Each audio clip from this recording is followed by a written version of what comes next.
Okay, we'll go ahead and get started. This is the Cottonwood Heights City Administrative Hearing for November 5th, 2025. The first item on the agenda is project CUP-25-015, a public hearing request from Natalie and Chris Higginson to operate a short-term rental at 2591 East Canterbury Lane. So staff.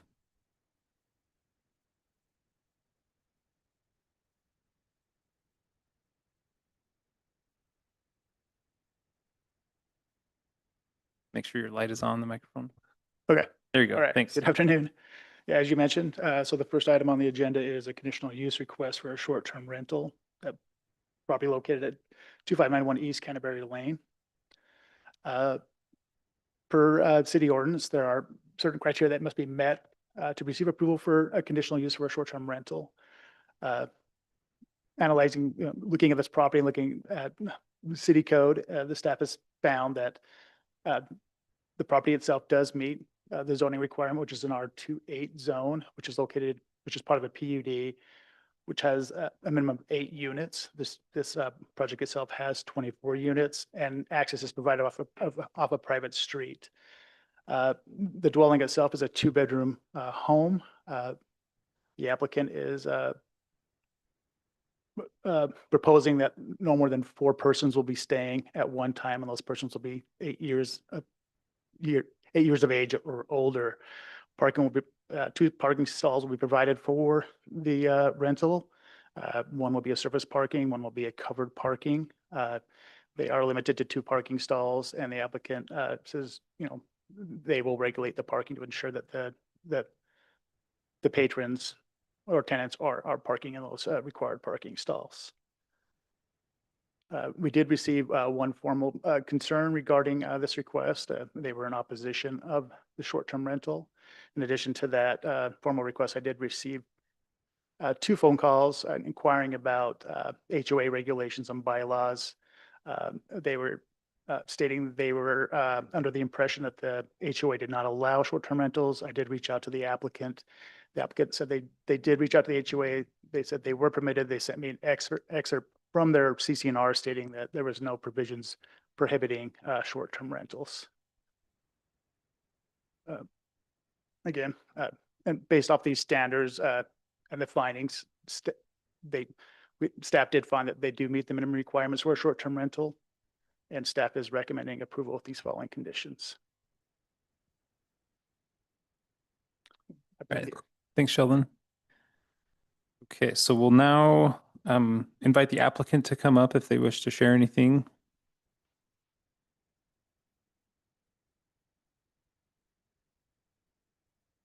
So if you just state your name and the microphone for the record. Yeah, my name is Natalie Higginson. And may I add just a couple of addendums to what was stated? Sure. Post our application, we did addend, and not in a formal addendum, but just in an email, that we really only want to allow 1 car in the 1 designated covered parking, and no more than 4 people. Recognizing we could change that. That is not a hard set number based on the conversations we may have today. Mm-hmm. Also want to clarify, we sent a snip of the HOA document that we received at time of purchasing our home. We have not actually been in contact with the HOA, recognizing we thought the documents were up to date to the code for that particular HOA. Just wanted to add those 2 pieces of clarification to what was stated. Great. Thank you. Okay. Thanks. All right, so we'll now open a public hearing. So each speaker is limited to 3 minutes, and you can speak up to 5 minutes if you're representing a group. So anyone in the public that wishes to make comment, now is your opportunity.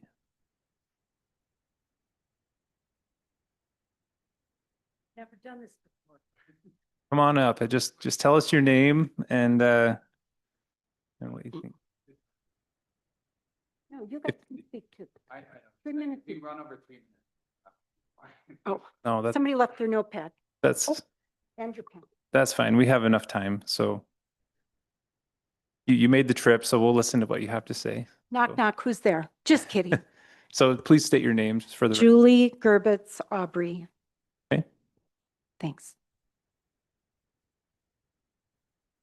Good afternoon. My name is Julie Gerbitz Aubrey, and I live at 2588 East Canterbury Lane in the Canterbury Lane Condos community, just to the east of here. A few years ago, we held an annual HOA meeting where the topic of short-term rentals was discussed. During that meeting, the homeowners voted, and the majority voted that we did not want short-term rentals in our community. That decision is the reason we do not currently have them today. Since that meeting, both individual owners and our property manager, Shauna Noble with Sears Properties, have continued to uphold that position. Ms. Noble provided me with a relevant Utah law document that I have that I can give you, which states that an association may establish by rule a minimum lease term of 6 months or less. I understand that the city does not get involved in HOA CC&Rs, but I am here today to clearly state that the people that I've spoken with at Canterbury Lane clearly state that our community does not want short-term rentals. We believe that allowing them would negatively affect our neighborhood, reduce our sense of safety and stability, and lower property values over time. In fact, several studies, including city analysis, such as the Dallas City Hall Short-Term Rental Impact Report, have found that short-term rentals lead to more nuisance and parking complaints and disrupt long-term community cohesion. Those findings reinforce what we've seen, what we believe, that stable long-term residents create a stronger, safer, and more neighborly environment. I ask that any city policies or zoning change, well, it wouldn't be a zoning change, but the approval of this, I ask that you would support the right of the HOA and our residents to maintain that long-term stability, and that they, and to not force or encourage short-term rentals in our community like ours. That, sorry, I'm nervous. Again, my name is Julie Aubrey. I live in Canterbury Lane Condos, and I appreciate the opportunity to speak today and to share the feeling that I have and of others that I've spoken with at the community. Thank you so much. Thanks, Julie. Any others wishing to make comment? Please come on up. Who do I give this to? Who do I give this to? If you can give it to Sydney, just there. Hi. Hi. I don't, State your name. oh, please, my real name is quick. Anna Farnsworth and I live at 2615 Canterbury Lane. And I am not opposed to short-term rentals if they are people that are residing there and choose to, whether it's rent out a room of their home or use their home, like, for example, for the Olympics.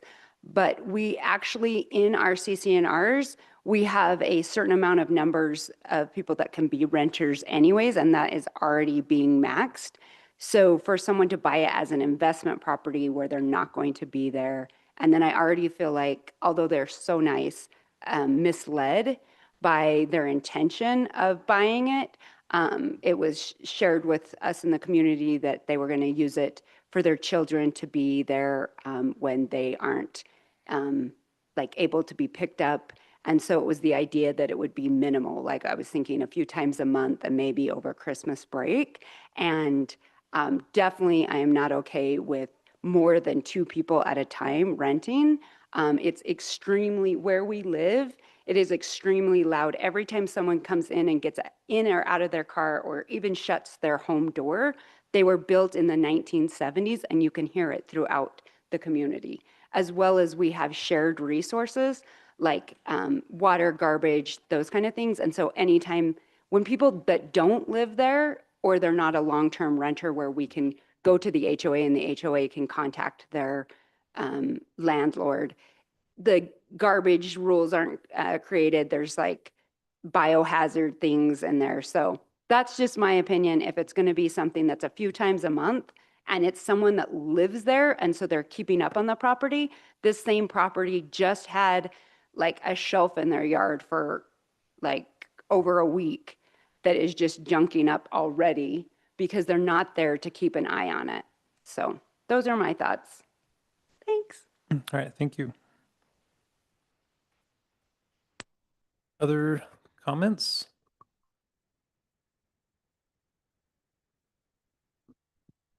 Hello, I'm Zach Johnson, and I don't have anything to add other than just to voice my support of what has been said previously. So we would prefer to not have short-term rentals because we would like to have greater investment in the community and a sense of like long-term commitment to each other and the stability of the neighborhood. So thank you. Thank you.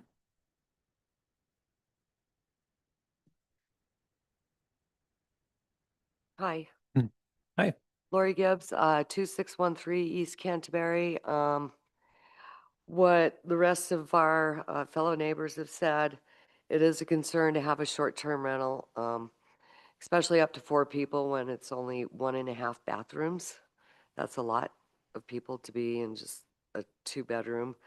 Also, with the dumpster, we noticed with the new property, they were dumping things in, leaving the lid open. It smells.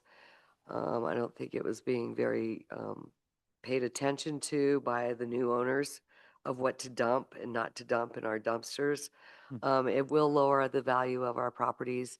It will also bring in more people that we don't know. And if it's a weekend deal and they say if up to 4 people, then we're going to have 4 cars there.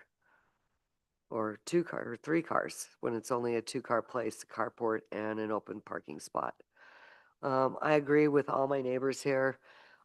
With what Anna said, as far as with a short term with 2 people, that's agreeable. But to do it short term every weekend for the next year, and then I'm wondering with the new property owners, when they got their loan, did they get their loan as a residential or did they get it as an investment property for a short term rental? Because that would have made a difference too with them getting a loan. If they were honest about the residential loan and them living there, and then all of a sudden it's an LLC now. So that's all I have to say. Thank you. Okay, thanks. Any other comments? All right, so I'll go ahead and close the public hearing. So I have a couple of questions for staff. So just regarding the conditions there. So it says item 2 that the short-term rental would be required to comply with all subsections of the code. So chapter 19.89 and chapter 5.85 of the Cottonwood Heights Code. If you could pull that up just so that we all understand what those regulations are that they would be subject to. Because that would be the first question. And then, let's see.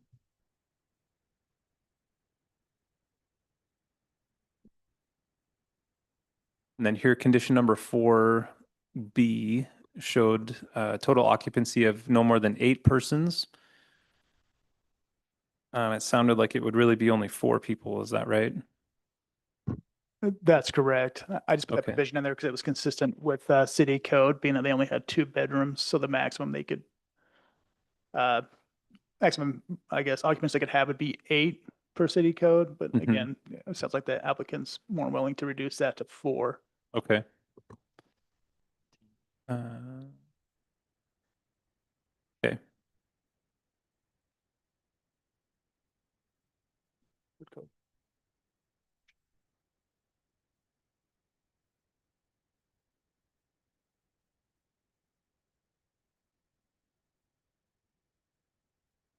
So let me know when you have that section pulled up and we can review that here.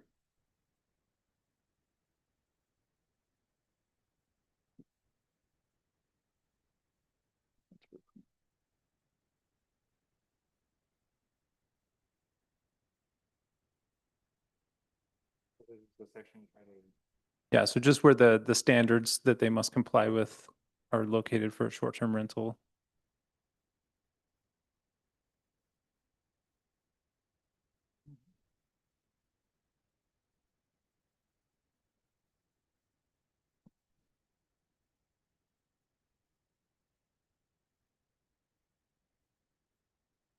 Okay, so scroll up a little bit there. This is 19.89.080. Okay, so these are available for folks to review online, and I can speak to the concerns regarding the HOA. As Julie mentioned, you know, the city is not a subsidiary of the HOA, and we don't enforce HOA rules in communities. So those are strictly up to the governing body of the HOA to regulate and enforce and create and adopt. So from the city's perspective, we would review to ensure that the request satisfies what the city's ordinances say. That doesn't exempt the resident or owner from complying with the HOA. We just don't get involved as a city in enforcing those policies. So it appears that staff has reviewed the short-term rental ordinances and found that the application does comply with all the ordinances of the city. I would, if you can go back to the conditions, the list of conditions, I would recommend that the condition 4B be revised to limit occupancy to 4 persons rather than 8. Sorry, the public hearing's closed, so we can't. Okay.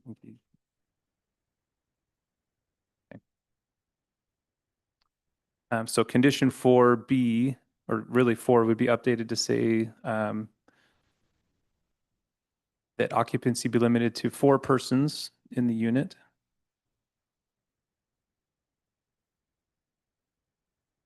And Jim, yes, I guess to address the parking. yeah, that was my instead- next question. Yeah, so to reduce that to one, no more than one vehicle and one parking stall.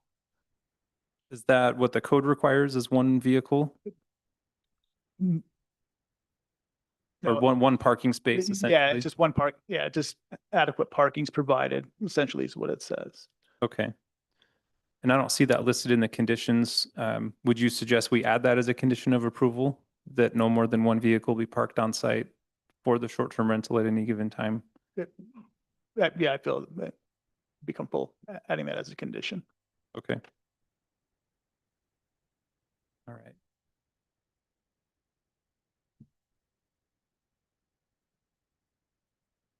Let's read through these here again.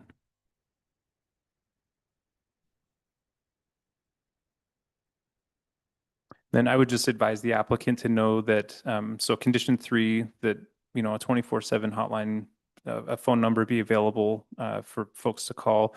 I believe the ordinance requires that that be posted on the property so that, you know, police or any residents that have issues would have access to that number and would be able to call if something were to come up, if on-site management is not there. Sheldon, can you confirm that that's part of the standards? That the phone number be visible or posted on the property? That is correct, yes. Okay. And that was included in their narrative as well, that they'd be posting the 24-hour hotline or number to make them available to resolve Sure. any nuisances or complaints. Thanks. Maverick, do you have some? Yeah, and during the before we issue the license for the short-term rental inspection, our inspector will double check those kind of sign is available and clear to see during the inspection. Okay, great. Okay, so with that information, I'll move to approve CUP 25-015 with the following modifications to the conditions. So that condition number 4, you go back to that, be updated to reflect a maximum occupancy of 4 persons in the unit. That a new condition 7 be listed to limit parking to 1 vehicle for the short-term rental. So one parking space. And that all the other standards comply listed in number 2 there.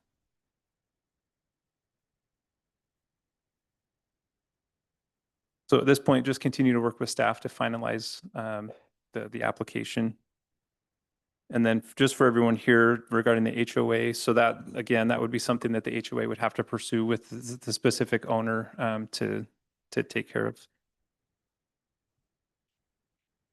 Is telling us they had not contacted. Yeah, so the applicant clarified that they referred to the documents they received when they purchased the property. They had never actually contacted the HOA. So we'll leave that up to the HOA and the owner to resolve. So And I'd just like to state that was a misunderstanding on my part.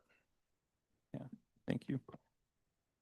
All right, so item 2 is project CUP-25-016, public hearing request from Brick Nimela, sorry if I'm not pronouncing that correctly, to operate a short-term rental at 7869 South Honeywood Hill Lane. So Maverick, do you want to present, please?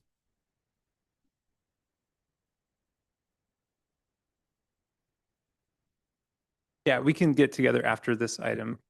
We're just moving on to the next item. So after the meeting, we can chat. All right, go ahead, Maverick. Okay.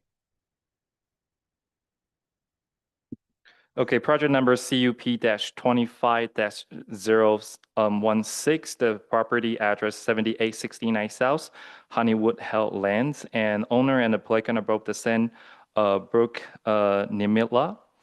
And so, okay. Okay, the unit containing the 3-bedroom and the applicant is proposing to accommodate up to 8 guests at a time. Occupants will have access to the property owner cell phones 24/7 to resolve the concern or any issue. The property is located in the R2A residential multifamily zone.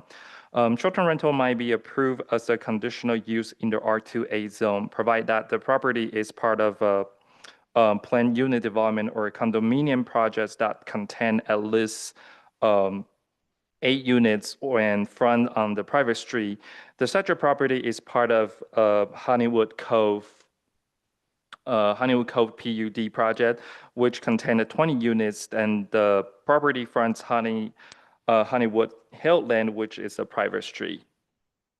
Since we sent out a public notice, we have the resident come here. The city hall asks about like what this project and concern about the parking issue. But since yesterday's noon, we haven't received any like a writing comment or phone call comment for this project. And this property,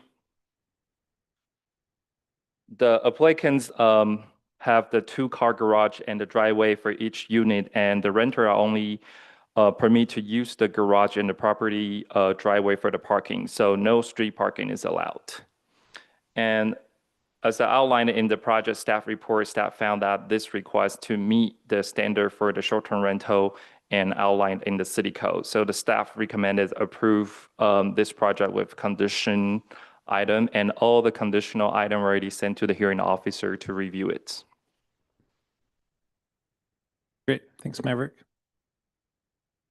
Okay, if the applicant is here and wishes to speak, you're welcome to come up this time. That's okay. Doesn't look like the applicant is here. Oh, okay. Do you want to say anything?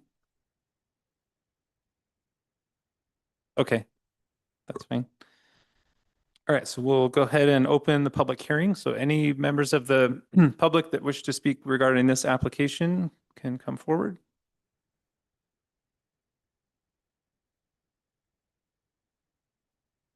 So just please state your name for the record.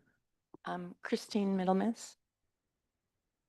My condo is attached to this said proposed rental property.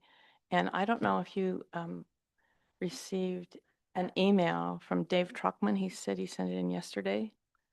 Should have a lot of our concerns listed. You didn't get it? Did you check this morning? because I know he was going to try to come, but couldn't. My concern is we've had some real issues with snow. We have a small snow removal company that came in, and sometimes they don't show up until about 4 or 5 in the afternoon. There have been 2 days when I have not been able to get into the road at all to my home, and that's, my private home. So I have a bit of a concern there. I don't know if they're aware of this. And they also have said that they want to be able to park on the driveway.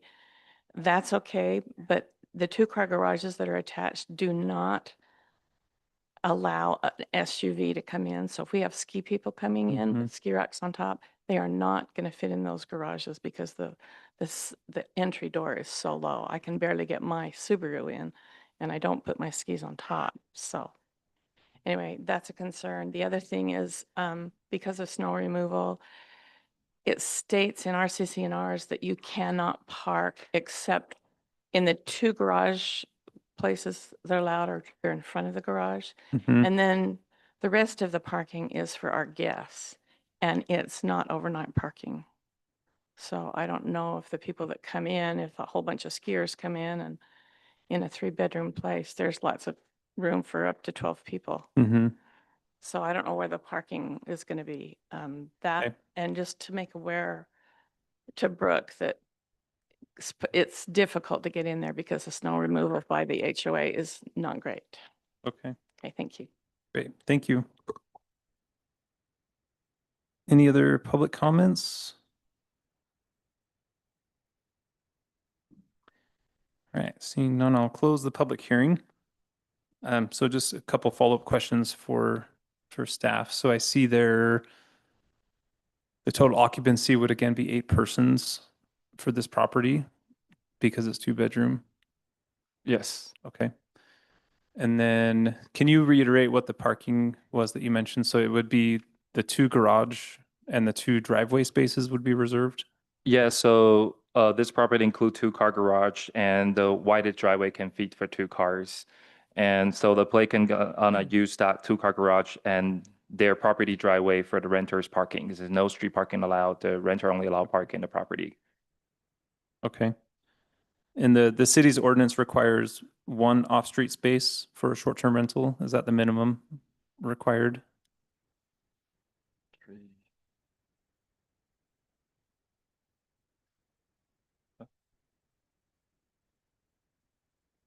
Let me check.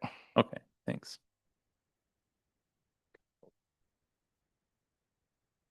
So while you check that, I would just advise Brooke to, coordinate with the HOA just to understand the snow removal difficulties. I guess it sounds like it could take a minute for that to be cleared out after a storm. So to clearly communicate that to any future guests that, may have issues getting in and out of the property there.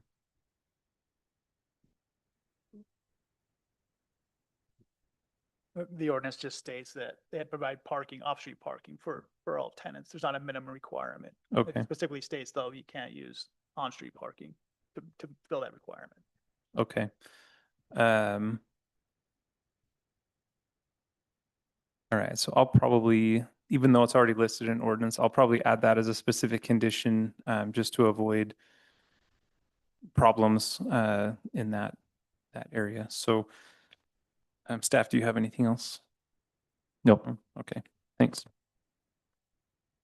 All right, I'll make a motion to approve project CUP-25-016, a request to operate a short-term rental at 7869 South Honeywood Hill Lane, with the additional condition that all parking be on the site, on property, so within the garage or within the driveway. And yeah, that's it. So, great. Well, thank you all for coming. The next item is number 2, the consent agenda. So approval of administrative hearing officer minutes for November 5th, 2025. So here it states the administrative hearing officer will approve the minutes of 2025, November 5th, 2025, after the following process is met. 1, The city recorder will prepare the minutes and email them to the hearing officer. The hearing officer will have 5 days to review the minutes and provide any changes to the recorder.